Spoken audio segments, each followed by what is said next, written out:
रूपेण कान्तिरूपेण सृष्टिरूपेण संस्थिता भक्तिरूपेण श्रद्धारूपेण शक्तिरूपेण संस्थिता। নমস্কার। কোন্নগর মাইতি বাড়ির পক্ষ থেকে সকলকে জানাই শুভ বসন্ত পঞ্চমীর আন্তরিক শুভেচ্ছা।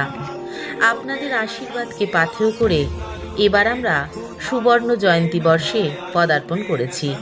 এই সুবর্ণ জয়ন্তী বর্ষে আমাদের ভাবনা, এ আমার দেশের বাণী।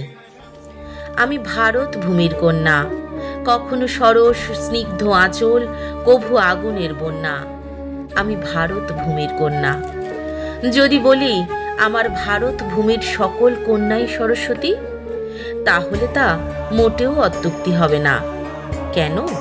তাহলে বলি শুনুন।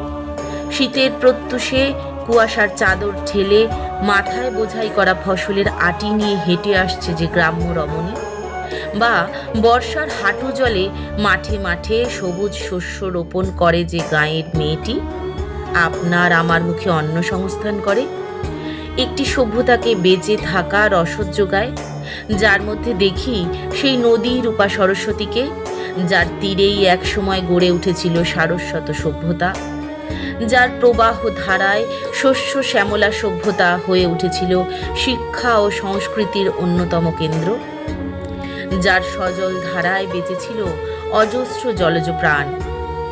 আমার দেশের সরস্বতী সেই মেয়েরা, আমার দেশের সরস্বতী সেই মেয়েরা যারা এই দেশের মেরুদণ্ড।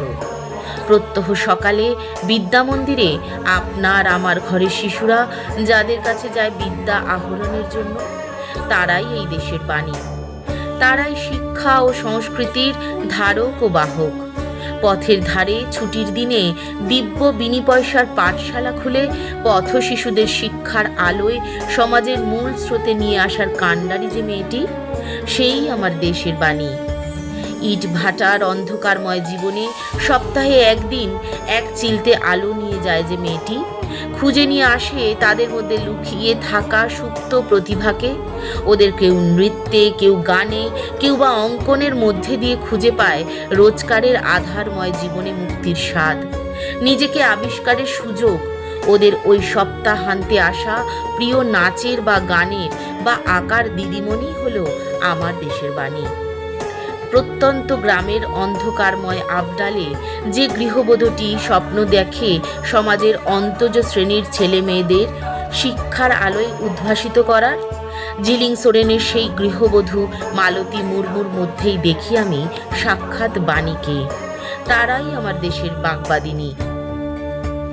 যখন অজ্ঞানতার অন্ধকার গ্রাস করে পৃথিবীকে, তখন বিলুপ্ত হয় মানুষ তথা জীবের বিবেক, মনুষ্যত্ব, মানবিকতা।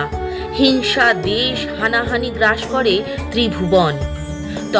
তখন আবির্ভূতা হন দেবী মহা সরস্বতী।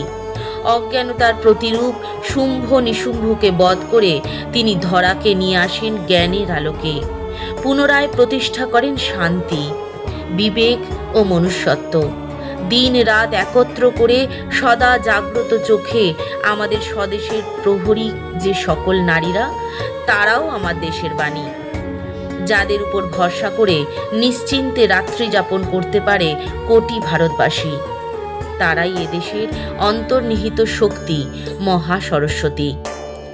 আসরিক শক্তি বিনাশ করে শুভ শক্তির প্রতিষ্ঠাতা সে সকল বাণীদের আমাদের প্রণাম। প্রণাম দেশের সকল মেয়েদের মধ্যে থাকা বাণীদের, যারা একাধারে শিক্ষার আলোকে মানুষ গড়ার কারিগর, যারা সমাজের মুখে অন্ন সংস্থান করার মধ্যে দিয়ে পালন করছেন পালন কর্ত্রীর ভূমিকা, আবার আসরিক শক্তির বিরুদ্ধে সরব হয়ে বিনাশ করছেন সকল অন্ধকারকে। একাধারে সৃষ্টি, স্থিতি, লয় যার মধ্যে নিহিত, তারাই এই দেশের বাণী, আপনার বাণী, আমার বাণী, সবার আরাধ্যা বাণী।